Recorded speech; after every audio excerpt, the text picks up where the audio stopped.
Ezekiel 20:21 chapter पढ़ेंगे हम। Ezekiel 20:21 हम पढ़ेंगे किंग्स जेम्स वर्शन में से और फिर पढ़ेंगे हिंदी में BSI बाइबल में से। पवित्र आत्मा हमारी सहायता करो। इस वचन के आधार से हमको जो दिशाओं को समझ जाना चाहिए, आत्मिक समझ हमारे अंदर उत्पन्न होना चाहिए, उसमें हमारी सहायता करो ताकि हम सब कुछ को आत्मिक समझ के द्वारा हम निपट सके और हैंडल कर सके। नासरी यीशु के नाम में विनती करते हैं, सुन और कबूल कर मेरे पिता। आमीन आमीन आमीन। Ezekiel 20 chapter 21 chapter Kings James version में से 20 चैप्टर फर्स्ट वर्स से। And it came to pass in the 7th year, in the 5th month, the 10th day of the month, that certain of the elders of Israel came to inquire of the Lord and sat before me. Then came the word of the Lord unto me, saying, Son of man, speak unto the elders of Israel, and say unto them, Thus saith the Lord God, Are ye come to inquire of me? As I live, saith the Lord God, I will not be inquired of by you. Wilt thou judge them, son of man? Wilt thou judge them? Cause them to know the abominations of their fathers.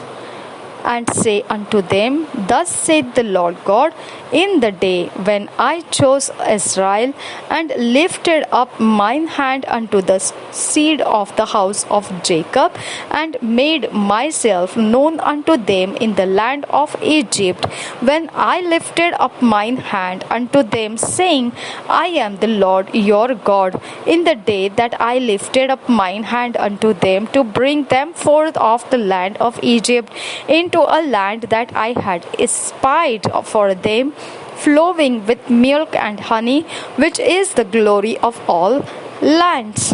Then said I unto them, Cast ye away every man the abominations of his eyes, and defile not yourselves with the idols of Egypt. I am the Lord your God. But they rebelled against me, and would not hearken unto me. They did not every man cast away the abominations of their eyes, neither did they forsake the idols of Egypt. Then I said, I will pour out my fury upon them, to accomplish my anger against them in the midst of the land of Egypt. But I wrapped for my name's sake, that it should not be polluted before the heathen, among whom they were, in whose sight I made myself known unto them, in bringing them forth out of the land of Egypt. Wherefore I caused them to go forth out of the land of Egypt, and brought them into the wilderness, and I gave them my statutes, and shewed them my judgments, which if a man do, he shall even live in them. Moreover, also I gave them my Sabbaths to be a sign between me and them, that they might know that I am the Lord that sanctified them. But the house of Israel rebelled against me in the wilderness. They walked not in my statutes, and they despised my judgments, which if a man do, he shall even live in them. And my Sabbaths they greatly polluted. Then I said, I would pour out my fury upon them in the wilderness to consume them. But I wrapped for my name's sake, that it should not be polluted before the heathen, in whose sight I brought them out. Yet also I lifted up my hand unto them in the wilderness, that I would not bring them into the land which I had given them, flowing with milk and honey, which is the glory of all lands, because they despised my judgments, and walked not in my statutes, but polluted my Sabbaths, for their heart went after their idols. Nevertheless, mine eyes spared them from spared them from destroying them, neither did I make an end of them in the wilderness. But I said unto their children in the wilderness, Walk ye not in the statutes of your fathers, neither observe their judgments, nor defile yourselves with their idols. I am the Lord your God. Walk in my statutes, and keep my judgments, and to them, and hallow my Sabbaths, and they shall be a sign between me and you, that ye may know that I am the Lord your God. Now, notwithstanding, the children rebelled against me. They walked not in my statutes, neither kept my judgments to do them, which if a man do, he shall even live in them. They polluted my Sabbaths. Then I said, I would pour out my fury upon them to accomplish my anger against them in the wilderness. Nevertheless, I withdrew mine hand, and wrath for my name's sake, that it should not be polluted in the sight of the heathen, in whose sight I brought them forth. I lifted up mine hand unto them also in the wilderness, that I would scatter them among the heathen, and disperse them through the countries, because they had not executed my judgments, but had despised my statutes, and had polluted my Sabbaths, and their eyes were after their fathers' idols. Wherefore I gave them also statutes that were not good, and judgments whereby they should not live. And I polluted them in their own gifts, in that they caused to pass through the fire all that openeth the womb, that I might make them desolate, to the end that they might know that I am the Lord.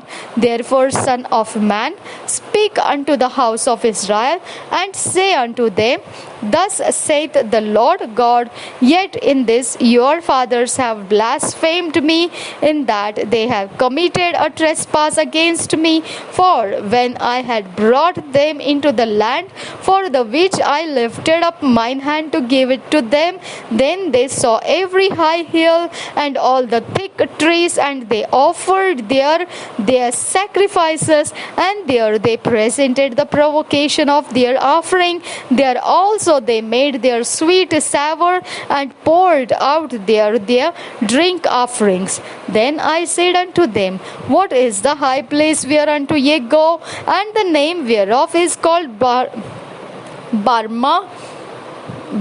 unto this day.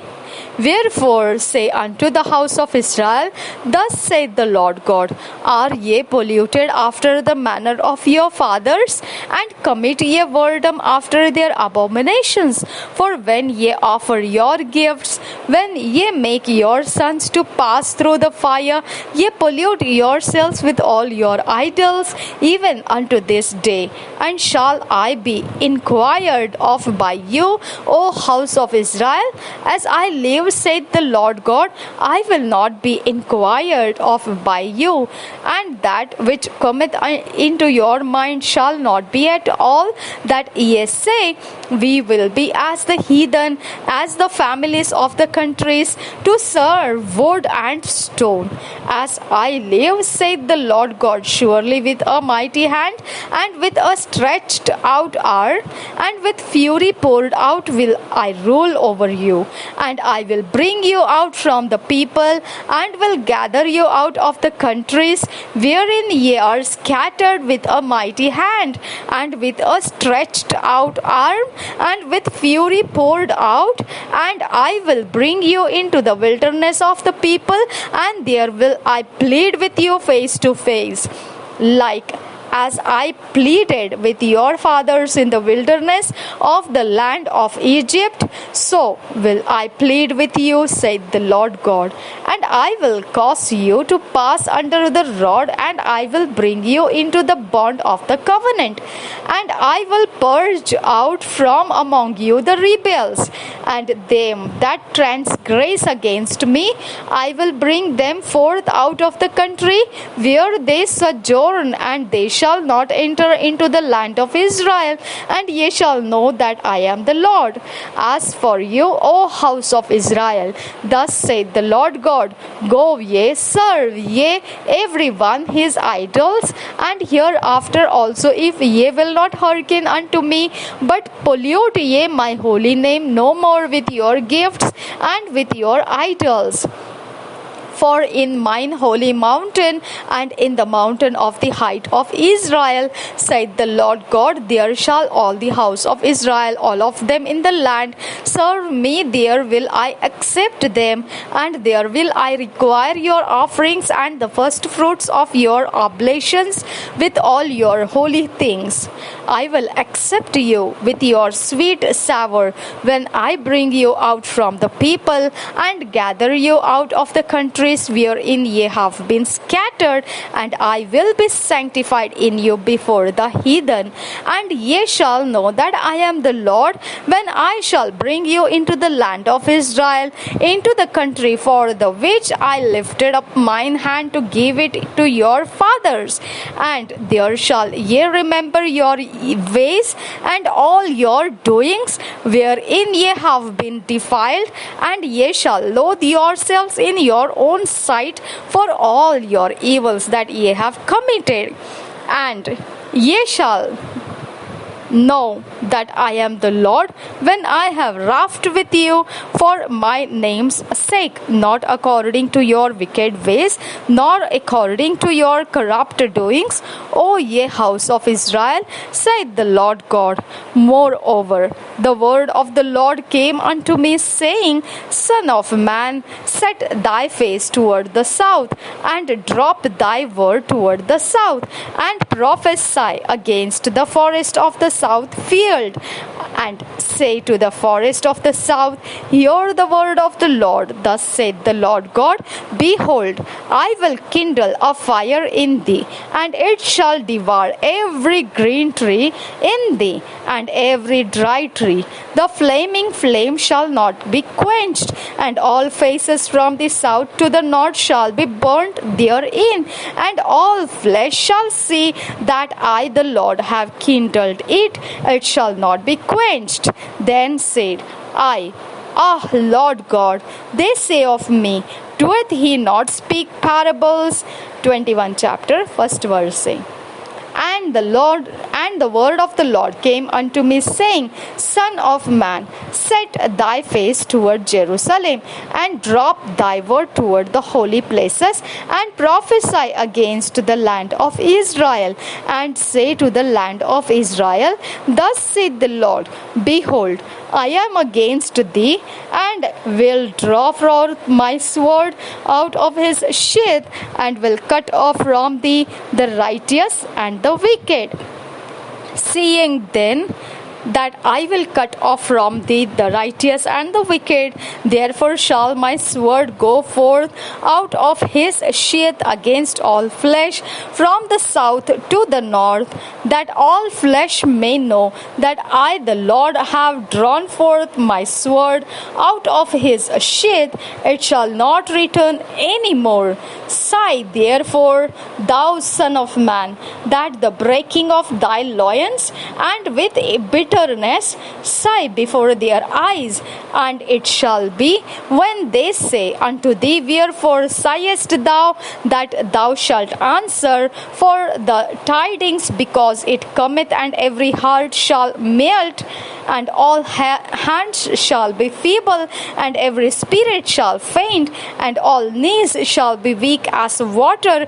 Behold, it cometh, and shall be brought to pass, saith the Lord God. Again the word of the Lord came unto me, saying, Son of man, prophesy and say, Thus saith the Lord, say, a sword is sharpened and also furbished. It is sharpened to make a source laughter. It is furbished that it may glitter. Should we then make mirth? It contamineth the rod of my son as every tree. And he hath given it to be furbished, that it may be handled. This sword is sharpened, and it is furbished to give it into the hand of the slayer. Cry and howl, Son of man, for it shall be upon my people, it shall be upon all the princes of Israel. Terrors by reason of the sword shall be upon my people. Smite therefore upon thy thigh, because it is a trial. And what if the sword contemn even the rod? It shall be no more, saith the Lord God. Thou therefore, Son of man, prophesy, and smite thine hands together, and let the sword be doubled the third time. The sword of the slain, it is the sword of the great men that are slain, which entereth into their private chambers. I have set the point of the sword against all their gates, that their heart may faint, and their ruins be multiplied. Ah, it is made bright, it is wrapped up for the slaughter. Go thee one way or other, either on the right hand or on the left, whithersoever thy face is set. I will also smite mine hands together, and I will cause my fury to rest. I, the Lord, have said it. The word of the Lord came unto me again, saying, Also thou, son of man, appoint thee 2 ways, that the sword of the king of Babylon may come, both twine shall come forth out of one land, and choose thou a place. Choose it at the head of the way to the city. Appoint a way that the sword may come to Rabbath of the Ammonites, and to Judah in Jerusalem the defenced. For the king of Babylon stood at the parting of the way, at the head of the 2 ways, to use divination. He made his arrows bright. He consulted with images. He looked in the lever. At his right hand was the divination for Jerusalem, to appoint captains, to open the mouth in the slaughter, to lift up the voice with shouting, to appoint battering rams against the gates, to cast a mount, and to build a fort. And it shall be unto them as a false divination in their sight, to them that have sworn oaths. But he will call to remembrance the iniquity, that they may be taken. Therefore thus saith the Lord God, because ye have made your iniquity to be remembered, in that your transgressions are discovered, so that in all your doings your sins do appear. Because I say that ye are come to remembrance, ye shall be taken with the hand. And thou profane, wicked prince of Israel, whose day is come, when iniquity shall have an end. Thus saith the Lord God, remove the diadem, and take off the crown. This shall not be the same. Exalt him that is low, and abase him that is high. I will overturn it, and it shall be no more, until he come whose right it is, and I will give it him. And thou, son of man, prophesy, and say, Thus saith the Lord God concerning the Ammonites, and concerning their reproach. Even say thou, the sword is drawn for the slaughter, it is furbished to consume because of the glittering. Whilst they see vanity unto thee, whilst they divine a lie unto thee, to bring thee upon the necks of them that are slain of the wicked, whose day is come, when their iniquity shall have an end. Shall I cause it to return into his sheath? I will judge thee in the place where thou wast created, in the land of thy nativity, and I will pour out mine indignation upon thee. I will blow against thee in the fire of my wrath, and deliver thee into the hand of brutish men and skillful to destroy. Thou shalt be for fuel to the fire, thy blood shall be in the midst of the land. Thou shalt be no more remembered, for I the Lord have spoken it. हम पढ़ेंगे यह हिजकिय्याह की भविष्यवाणी 20 अध्याय 21 अध्याय हम पढ़ेंगे हिंदी में BSI बाइबल में से। परमेश्वर की इच्छा और मनुष्य की अवज्ञा।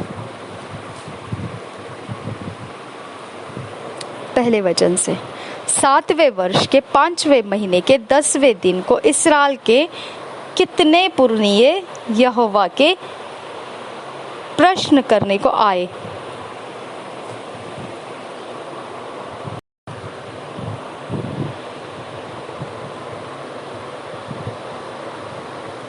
और मेरे सामने बैठ गए। तब यहोवा का यह वचन मेरे पास पहुंचा, हे मनुष्य के संतान, इस्राएली पुरनियों से यह कहे, प्रभु यहोवा यूं कहता है, क्या तुम मुझसे प्रश्न करने आए हो?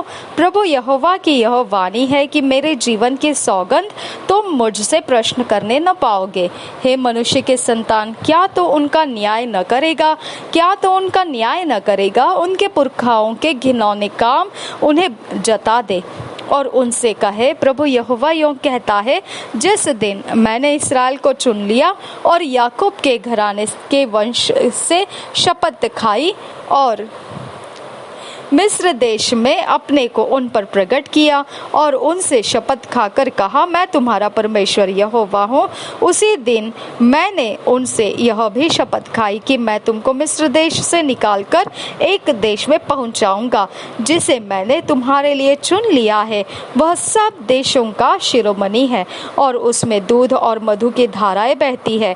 फिर मैंने उनसे कहा, जिन घिनौनी वस्तुओं पर तुम में से हर एक की आंखें लगी है, उन्हें फेंक दो और मिस्र के मूर्तों से अपने को अशुद्ध न करो। मैं ही तुम्हारा परमेश्वर यहोवा हूँ। परंतु वे मुझसे बिगड़ गए और मेरी सुननी न चाही। जिन घिनौनी वस्तुओं पर उनकी आंखें लगी थी, उनको किसी ने फेंका नहीं और न मिस्र की मूर्तों को छोड़ा। तब मैंने कहा, मैं यहाँ मिस्र देश के बीच तुम पर अपनी जलजलाहट भड़काऊंगा और पूरा कोप दिखाऊंगा। तो भी मैंने अपने नाम के निमित्त ऐसा किया कि जिनके बीच ये थे और जिनके देखते हुए मैंने उनको मिस्र देश में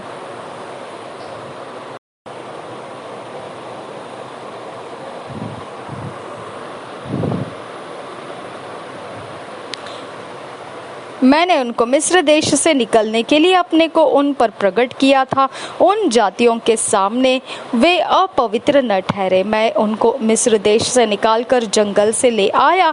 वहाँ उनको मैंने अपनी विधियाँ बताई और अपने नियम भी बताए कि जो मनुष्य उनको माने वह उनके कारण जीवित रहेगा।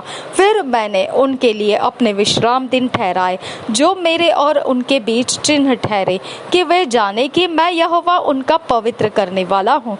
तो भी इस्राएल के घराने ने जंगल में मुझसे विद्रोह किया।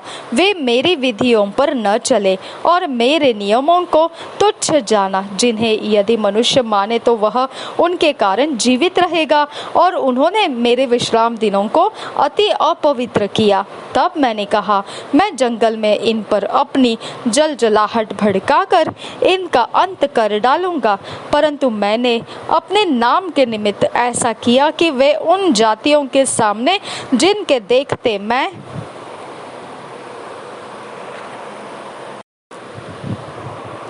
उनको निकाल लाया था, अपवित्र न ठहरे।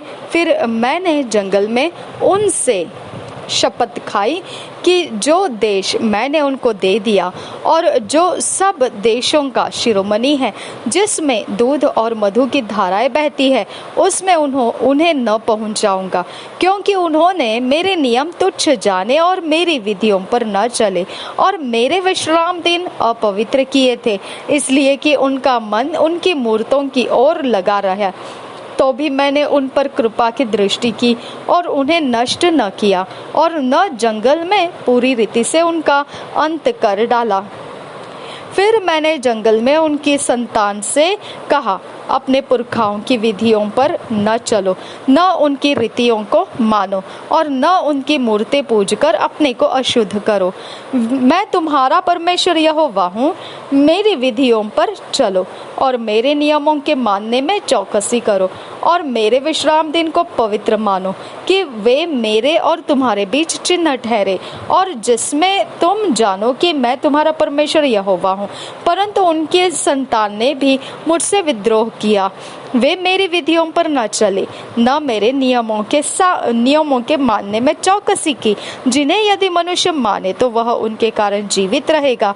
मेरे विश्राम दिनों को उन्होंने अपवित्र किया। तब मैंने कहा, मैं जंगल में उन पर अपनी जलजलाहट भड़काकर अपना क्रोध दिखलाऊंगा। तो भी मैंने हाथ खींच लिया और अपने नाम के निमित्त ऐसा किया कि उन जातियों के सामने जिनके देखते हुए मैं उन्हें निकाल लाया था, वे अपवित्र न ठहरे। फिर मैंने जंगल में उनसे शपथ खाई कि मैं तुम्हें जाति जाति में तितर बितर करूंगा और देश देश में छितरा दूंगा, क्योंकि उन्होंने मेरे नियम न माने, मेरी विधियों को तुच्छ जाना, मेरे विश्राम दिनों को अपवित्र किया और अपने पुरखाओं की मूर्तों की ओर उनकी आंखें लगी रही। फिर मैंने उनके लिए ऐसी ऐसी विधियां ठहराई जो अच्छी न थी।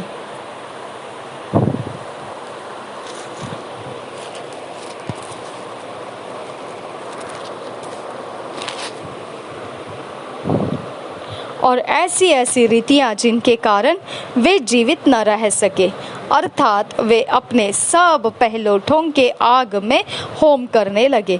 इस रीति मैंने उन्हें उन्हीं की भेंटों के द्वारा अशुद्ध किया, जिससे उन्हें निर्वंश कर डालूं, और तब वे जान ले कि मैं यहोवा हूँ।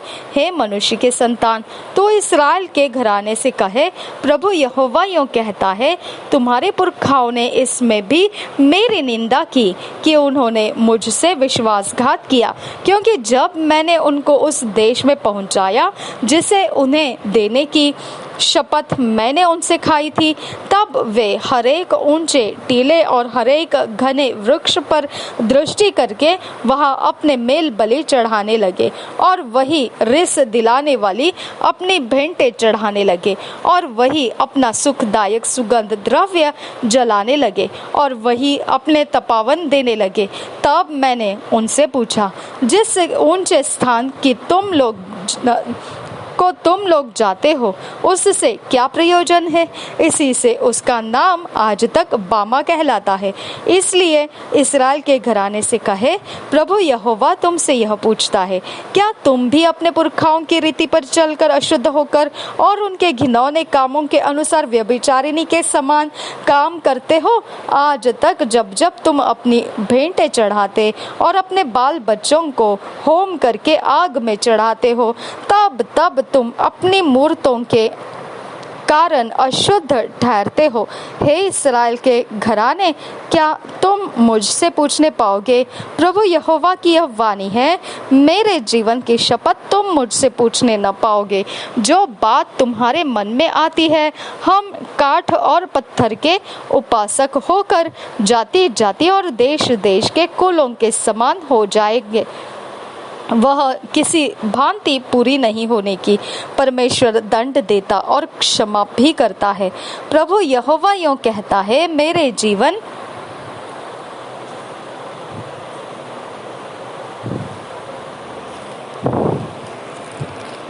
जीवन की शपथ, मैं निश्चय बलि हाथ और बढ़ाई हुई भुजा से और भड़काई हुई जलजलाहट के साथ तुम्हारे ऊपर राज्य करूंगा। मैं बलि हाथ और बढ़ाई हुई भुजा से और भड़काई हुई जलजलाहट के साथ तुम्हें देश देश के लोगों में से अलग करूंगा और उन देशों से जिनमें तुम तितर बितर हो गए थे इकट्ठा करूंगा, और मैं तुम्हें देश देश के लोगों के जंगल में ले जाकर वहां आमने सामने तुमसे मुकद्दमा लड़ूंगा। जिस प्रकार मैं तुम्हारे पूर्वजों से मिस्र देश रूपी जंगल में मुकद्दमा लड़ता था, उसी प्रकार तुमसे मुकद्दमा लड़ूंगा। प्रभु यहोवा की यह वाणी है, मैं तुम्हें लाठी के तले चलाऊंगा और तुम्हें वाचा के बंधन में डालूंगा। मैं तुम में से सब विद्रोहियों को निकालकर जो मेरा अपराध करते हैं तुम्हें शुद्ध करूंगा, और जिस देश में वे टिकते हैं उसमें से मैं उन्हें तुम्हें निकाल दूंगा, परंतु इस्राएल के देश में घुसने न दूंगा। तब तुम जान लोगे कि मैं यहोवा हूँ। हे इस्राएल के घराने, तुमसे तो प्रभु यहोवा यूं कहता है, जाकर अपनी अपनी मूर्तों की उपासना करो, और यदि तुम मेरी न सुनोगे तो आगे को भी यही किया करो, परंतु मेरे पवित्र नाम को अपनी भेंटों और मूर्तों के द्वारा फिर अपवित्र न करना, क्योंकि प्रभु यहोवा की यह वाणी है कि इस्राएल का सारा घराना अपने देश में मेरे पवित्र पर्वत पर, इस्राएल के ऊंचे पर्वत पर सब का सब मेरी उपासना करेगा। वही मैं उनसे प्रसन्न होऊंगा, और वही मैं तुम्हारी उठाई हुई भेंटें और चढ़ाई हुई उत्तम उत्तम वस्तुएं और तुम्हारी सब पवित्र की हुई वस्तुएं तुमसे लिया करूंगा। जब मैं तुम्हें देश देश के लोगों में से अलग करूं और उन देशों से जिनमें तुम तितर पितर हुए हो इकट्ठा करूं, तब तुमको सुखदायक सुगंध जानकर ग्रहण करूंगा, और अन्य जातियों के सामने तुम्हारे द्वारा पवित्र ठहराया जाऊंगा।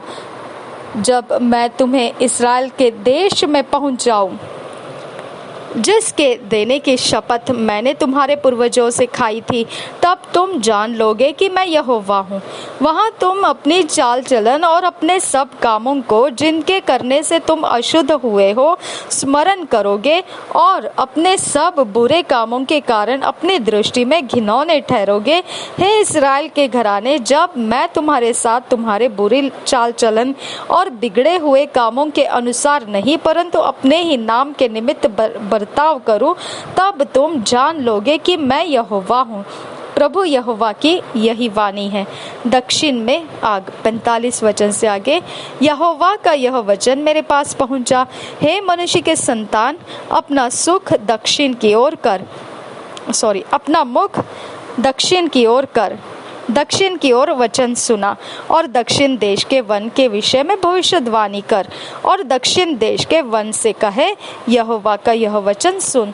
प्रभु यहोवा यूं कहता है, मैं तुझ में आग लाऊंगा, और तुझ में क्या हरे क्या सूखे जितने पेड़ है सबको वह भस्म करेगी। उसकी धधकती ज्वाला न बुझेगी, और उसके कारण दक्षिण से उत्तर तक सबके सुख झुलस जाएंगे। तब सब प्राणियों को सूझ पड़ेगा कि यह आग यहोवा की लगाई हुई है, और वह कभी न बुझेगी। तब मैंने कहा, हाय परमेश्वर यहोवा, लोग तो मेरे विषय में कहा करते हैं कि क्या वह दृष्टांत ही का कहने वाला नहीं है। परमेश्वर की तलवार। 21 अध्याय पहले वचन से, यहोवा का यह वचन मेरे पास पहुंचा, हे मनुष्य के संतान, अपना मुख यरूशलेम की ओर कर, और पवित्र स्थानों की ओर वचन सुना। इस्राएल देश के विषय में भविष्यवाणी कर, और उससे कहे, प्रभु यहोवा यूं कहता है, देख, मैं तेरे विरुद्ध हूँ, और अपनी तलवार म्यान में से खींचकर तुझ में से धर्मी और अधर्मी दोनों का नाश करूंगा, इसलिए कि मैं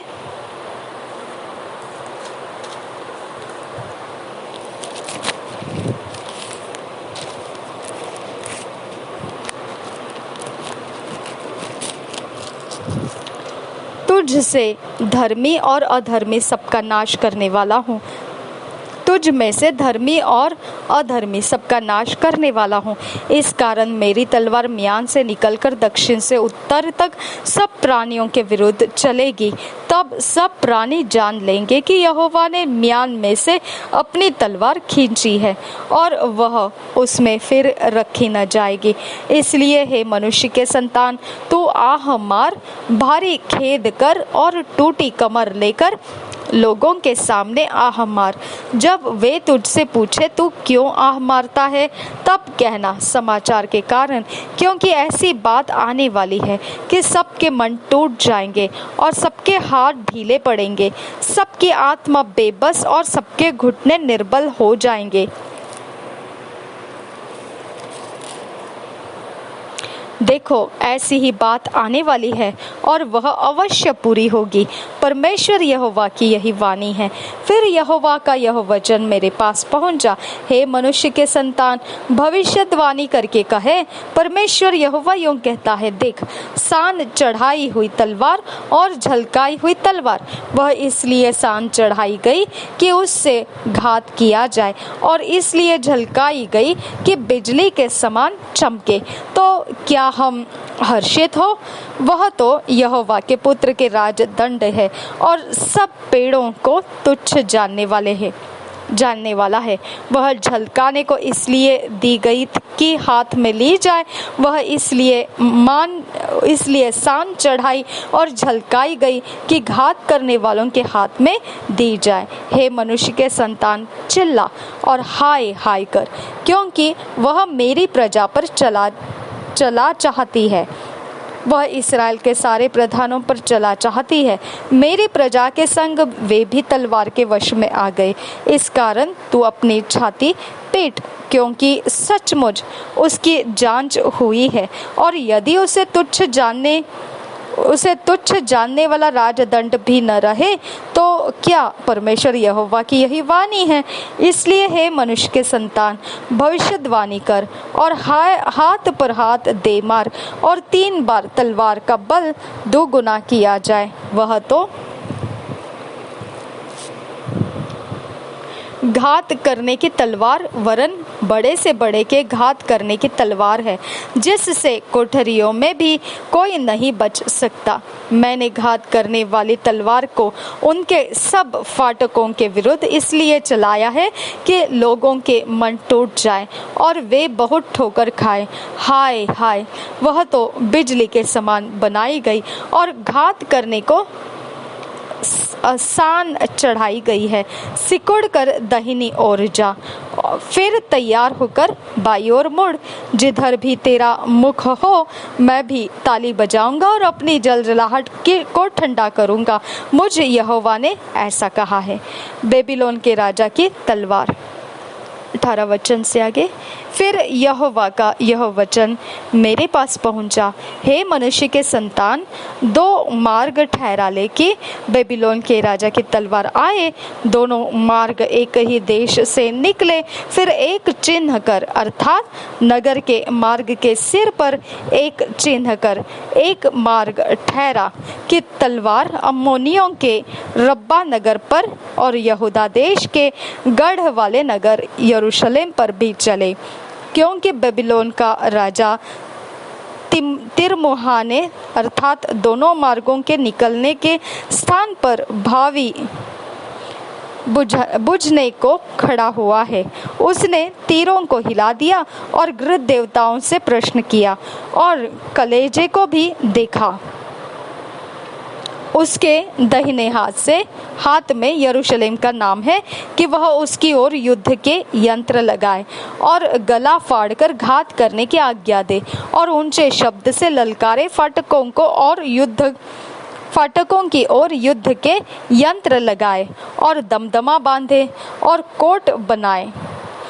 परंतु लोग तो उन भावी कहने को मिथ्या समझेंगे। उन्होंने जो उनकी शपथ खाई है, इस कारण वह उनके अधर्म का स्मरण कराकर उन्हें पकड़ लेगा।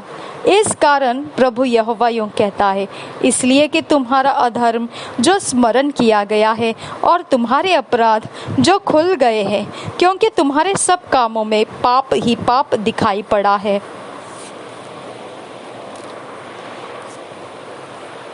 और तुम स्मरण में आए हो, इसलिए तुम उन्हीं से पकड़े जाओगे। हे इस्राएल, दुष्ट प्रधान, तेरा दिन आ गया है। अधर्म के अंत का समय आ पहुंचा है। तेरे विषय में परमेश्वर यहोवा यूं कहता है, पगड़ी उतार और मुकुट भी उतार दे। वह ज्यों का त्यों नहीं रहने का। जो नीचा है उसे ऊंचा कर और जो ऊंचा है उसे नीचा कर।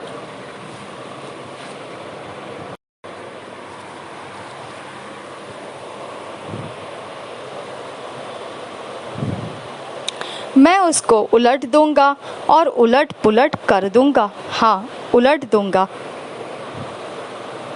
और जब तक उसका अधिकारी न आए तब तक वह उल्टा हुआ रहेगा, तब मैं उसे दे दूंगा। अम्मोनियों के विरुद्ध तलवार।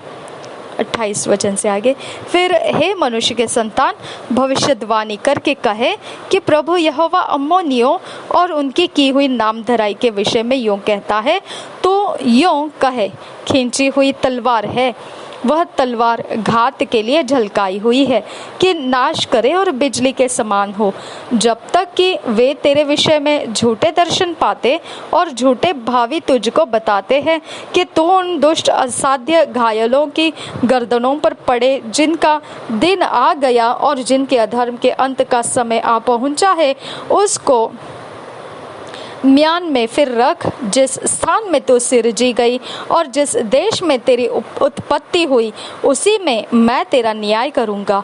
मैं तुझ पर अपना क्रोध भड़काऊंगा और तुझ पर अपनी जलजलाहट की आग फूंक दूंगा और तुझे पशु सरीखे मनुष्यों के हाथ कर दूंगा, जो नष्ट करने में निपुण है।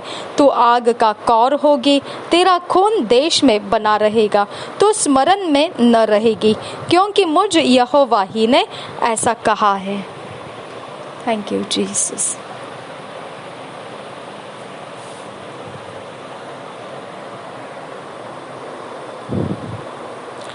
पवित्र आत्मा, हम आपको धन्यवाद करते हैं कि आपने वचनों के द्वारा हमारी सहायता की। आत्मिक समझ में तेरे वचन आज हमारे हमारे अंदर भर गए और हम परमेश्वर की आत्मिक समझ के लिए तैयारी के साथ तेरे इंतज़ार में है। परमेश्वर की आत्मा हमारे मन, सोच, विचारों में तेरे वचन पूर्ण रूप से उतर कर आए और हम उसके अनुसार अपने चरित्र में चले। नासरी यीशु के नाम में हमें फिट एंड फिक्स कर, हमें ईश्वरीय रचना में लेकर चल, डिवाइन ऑर्डरलीनेस में लेकर चल। नासरी यीशु के नाम में मांगते हैं, सुन और कबूल कर पिता। आमीन, आमीन, आमीन। 2 years बाइबल रीडिंग प्लान, 2 साल का Bible reading plan. John 13 chapter 1 verse से 11 वर्स। 1 chronicles 19 chapter. यूहन्ना रचित सुसमाचार 13 अध्याय का 1 वचन से 11 वचन। पहले इतिहास 19 अध्याय। हम अकेले में बैठकर अपने व्यक्तिगत समय में 2 साल का बाइबल रीडिंग प्लान पढ़ेंगे। परमेश्वर का आत्मा इन वचनों के अंदर से हमें व्यक्तिगत रूप से पर्सनल टाइमिंग में, हमको जो अपने व्यक्तिगत पर्सनल में हमको परमेश्वर जो चरित्र में ढलना चाहता है, ईश्वरीय रचना देना चाहता है, उस रचना में होने के लिए हमसे बातें करेगा। हमने उसके अनुसार आज्ञा पालन करना है। ऐसा करने के लिए परमेश्वर का आत्मा हम में रुका हुआ है और जब हम उसको समय देंगे ये रीडिंग करने के लिए, तब परमेश्वर का आत्मा हमें चलाएगा और हमें ईश्वरीय रचना में ढल कर लेकर आएगा। यही के लिए परमेश्वर का आत्मा हमारे अंदर रुका हुआ है। हमने निश्चित पवित्र आत्मा का लाभ उठाना है। प्रभु यीशु मसीह हम सबके साथ बना रहे। आमीन, आमीन, आमीन। पवित्र आत्मा, हम आपको धन्यवाद करते हैं, हमें फिट एंड फिक्स कर इन वचनों के अंदर से ईश्वरीय रचना, डिवाइन ऑर्डरलीनेस में लेकर आ। नासरी यीशु के नाम में हम विनती करते हैं, सुन और कबूल कर पिता। आमीन, आमीन, आमीन।